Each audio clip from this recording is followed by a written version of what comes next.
kenapa nggak sekalian aja kamu tinggal di rumahnya? Karena dia juga punya anak sih sebenarnya. Anaknya nggak tahu. Anaknya nggak tahu. Cuman aku naksir sama anaknya itu loh Juga? Kak. Iya. Di situ aku suka Kak sama anaknya. Karena anaknya dia ganteng, berondong gitu. Umur Jadi berapa? SMA, kelas 2 SMA. Jadi anaknya tuh kayak pendiam gitu, tapi diem-diem tuh kayak apa ya? Kayak suka juga. Aku Awal pertama ketemu sama anaknya gimana? Di mana? aku ketemu sama anaknya tuh di jalan. Aku tahu dia itu anaknya karena dia sering dikasih kunci motor sama si bapak kosnya. itu. Iya. Kalau sekolah naik motor. Iya. Dia SMA kelas berapa? Kelas 2. Habis itu aku kan ngeliat itu ya apa bapak kos itu ngasih kunci motor ke anaknya. Nah aku jadi tahu dong kalau dia anaknya. Oh, anaknya gitu. Nah iya, udah gitu kebetulan ada dapur umum Kak di kontrakan di kosan aku itu. Ada dapur umum, jadi aku sering ngeliat dia nih. Oh ternyata cakep juga ya anaknya bapak kos. Nah aku deketin lah karena aku suka gitu, kayak dia tuh sering pakai celana kolor Kak, celana kolor sama baju yang itu kayak tank top gitu, kayak apa sih cowok ya lekbong gitu. Nah udah gitu aku deketin dia, terus aku pengen tahu nih namanya siapa gitu. Nah aku minta kenalan duluan. Udah gitu dianya juga mau.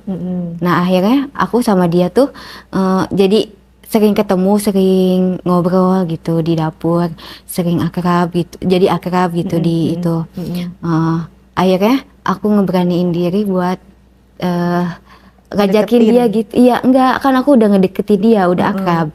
Jadi aku tuh ngeberaniin pengen berhubungan gitu Kak sama dia, karena aku nggak tahan ya kalau misalnya ngelihat cowok gitu pakai celana kolor terus itunya anunya tuh kelihatan kayak berbentuk gitu.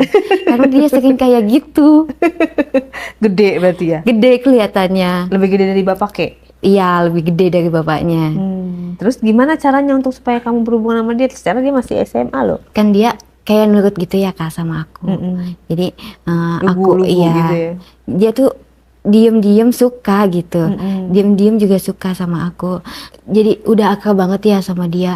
Aku sering minta tolong sama dia. Dia mau sih karena dia kan penurut banget ya orangnya. Jadi aku tuh minta tolong apapun gak segan gitu sama dia. Jadi aku pengen berhubungan gitu Kak sama dia. Cuman aku tuh bingung kayak gimana gitu.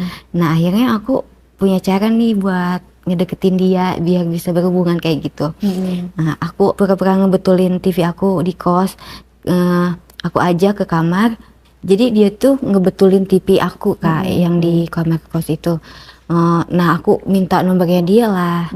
Jadi aku tuh udah dapet nomornya dia, aku udah sering chattingan nih Kak sama dia. Nah udah gitu aku hari berikutnya nih nah aku tuh udah bener-bener ini ya, udah kepengen gitu Kak. Terus aku chatin dia supaya gimana sih aku caranya supaya aku bisa berhubungan sama dia nih. Akhirnya aku chatan sama dia. Aku tuh pura-pura sakit ya Kak. Aku ngechat dia, terus aku minta perhatiannya dia. Aku pengen apa-apa tuh aku langsung bilang sama dia. Aku sakit pun aku bilang sama dia. Aku sakit nih. Terus dia kenapa katanya gitu, kok bisa sakit katanya.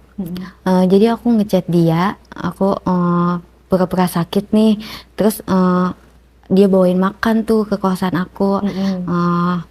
Aku di situ aku pura-pura lemes Kak. Dia bawain makan, terus dia mau nyuapin aku, terus aku tuh pengen ganti baju. Aku bilang ke dia karena aku di situ aku pura-pura lemes kan, pengen digantiin baju, aku bilang gitu. Karena aku nggak bisa bangun. Kayak jompo ya? Iya, di situ aku.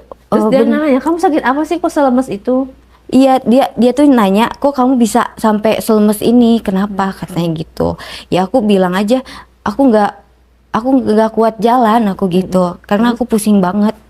Nah di situ Aku beneran Kak digantiin baju sama dia.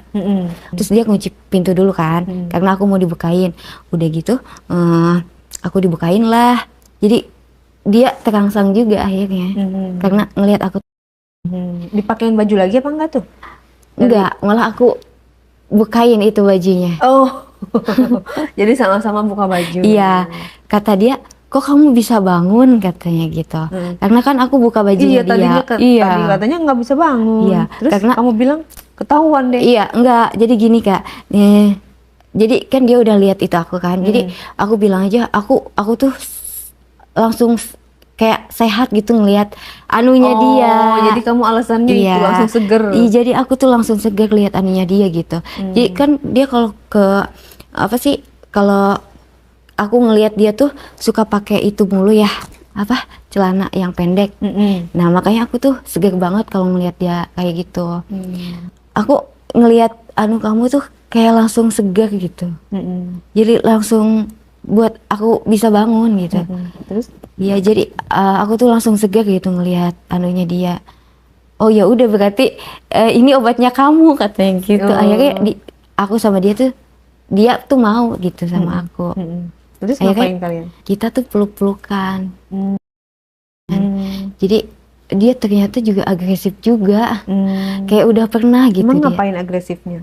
Jadi dia minta aku buat duduk sambil kayak gitu. Itu tuh duduk sambil ngangkang. Iya. Terus diapain sama dia? Ya aku pura-pura diem aja gitu. Ternyata dia lebih agresif juga. Terus dia diapain sama dia? Ya dimasukin anunya ke aku. Gitu. Jadi dia juga udah paham ternyata. Padahal masih SMA ya? Iya, masih SMA. Kamu nggak nanya sama dia? Enggak sih. Kamu udah jago gitu, jadi kamu udah sering gitu? Enggak, aku nggak nanya kayak gitu juga sih. Cuman aku apa ya, dibawa enak aja. Maksudnya dia lebih itu juga lebih berpengalaman dari bapaknya, kayak agresifnya tuh lebih parah banget. Oh gitu. Iya. Terus kamu nggak ketahuan bapak kek? Nah, takut nggak ketahuan apa? Kamu nggak takut ketahuan bapak kos? Karena dia kan suka gedor-gedor sembarangan tuh. Iya. Nah di situ tuh si bapaknya dia tuh jadi kayak ada curiganya gitu. Jadi sering ketemu aku gitu Kak. Siapanya? Si anaknya. Si anaknya tuh sering ketemu aku kan di dapur. Kayak di dapur gitu kan. Biasanya kan nggak pernah masuk situ anaknya. Jadi kenapa curiganya gimana? Ngomong atau gimana? Ngomong. Karena aku dengar mereka kayak bicara gitu, kok kamu ada di sini mulu ya kayak gitu. Gitu. Tapi nggak ketahuan? Enggak. Setelah bercerai itu dari dia diusir apa segala macam, terus kan kamu berarti kan udah ada nih cowok yaitu bapak kos, ada juga anak kos, ya kan? Kamu apa sih? Apa yang kamu cari di situ? Apakah memang kamu cuman untuk kepuasan semata karena masalah biaya kos, atau memang kamu mau seriusin, atau seperti apa arahnya? Kan kamu udah single, tentunya harus ada prioritas dalam hidup kamu kan? Iya. Aku di situ sih cuman mencari kepuasan ya Kak. Tapi kalau untuk mencari uang? Mencari uang karena aku makan, tidur itu udah terjamin di situ. Kamu nggak mau nikah? Enggak sih, tapi ada sih yang aku pengen. Aku tuh pengen kayak punya anak itu. Punya anak? Dari mana nih? Dari bapak kos apa dari anak kos? Anak kos masih sekolah. Belum kepikiran sih kalau ke situ, cuman aku mikirnya pengen punya anak. Tapi yang dari yang benar-benar sayang sama aku gitu. Dan pengen menikah gitu ya? Iya, dan pengen menikah. Tapi nggak mau sama bapak kos itu? Nggak mau. Kenapa? Kan dia punya kos-kosan. Iya, karena aku tahu dia begitu sama aku ya pasti sama orang lain juga. Oh, jadi kamu takut diselingkuhin lah ya? Iya. Berarti kamu harus cari yang bener dong, nggak bisa selamanya kayak gitu. Mungkin ada kriteria kamu atau yang kamu ini, berarti kamu sekarang nggak kerja? Aku paling event-event kayak gitu. Kalau lagi ada, kalau nggak ada ya aku kadang minta sama bapak kos jajan kayak gitu. Semoga kamu di event-event itu menemukan yang benar, yang cocok sama kamu dan yang subur supaya kamu bisa dapat anak gitu ya. Jadi ya pelajarannya di kisahnya ini adalah aduh bapak mertua aja gitu ya, kalau misalnya lagi berdua itu kan bisa tergoda gitu kan. Ya hindarilah momen-momen berdua yang dengan hal-hal yang bukan muhrim. Hindari, karena apa, ada hubungan saudara aja kayak mertua, ipar, ya kan? Apalagi sekarang lagi musim tuh film Ipar Adalah Maut gitu kan. Kalau tadi mertua adalah maut. Nah, terus bapak kos dan anak kos itu adalah maut juga. Bisa maut, bisa kesenangan. Tergantung dari kamu. Tapi tetaplah apapun itu, alangkah baiknya kamu memilih satu yang mana yang cocok buat kamu dan kalian bener-bener halalin, itu lebih baik gitu kan ya. Mudah-mudahan kamu juga dapat jodoh yang baik. Terus segala trauma, mungkin kamu trauma ya sebelumnya karena diusir, tapi kan itu kan akibat perbuatan kamu sendiri, benar nggak? Yang penting kita ke depannya harus lebih baik. Silakan di komen netizen seperti apa, kita doakan siapa namanya? Aci dapat yang terbaik dan setia ya. Kalau udah dapat yang baik, jangan selingkuh-selingkuh. Terima kasih Aci. Sama-sama Kak.